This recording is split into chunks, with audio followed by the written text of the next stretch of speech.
مدرب الدفاع عن النفس. اتضربت قبل كده من واحد في الشارع؟ انت قلت حاجة عجبتني قوي، كيفية التعامل مع الموقف، ان انت ممكن تنهي الموقف ما يوصلش لضرب او دفاع عن النفس عن طريق سرعة بديهتي او ان انا اتعامل مع الموقف. انت كمان بتدرب الناس على كده؟ هو ده الاساس. مدرب الدفاع عن النفس. اتضربت قبل كده من واحد في الشارع؟ طيب انا مش هينفع ان انا اتكلم عن نفسي، لكن كل اللي انا اقدره لك يا رب يا رب يا رب يا رب ما نوصل ان احنا نتحط في موقف زي كده.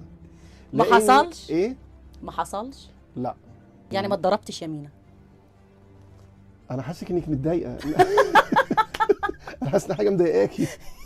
بس يا مينا، انا كحد بشوفك يعني ايه، اوفر شويه، او يعني عايز تحسسني ان انت هيرو دايما. مفيش حد بيعمل كده خالص. عشان كده غيران من العوضي. ايه؟ غيران من العوضي؟ لا خالص، بامانه ربنا. بالعكس، على فكره عايز اقول لك على حاجه، بما ان انت جبت سيره العوضي. العوضي ده على فكره راجل محترم جدا.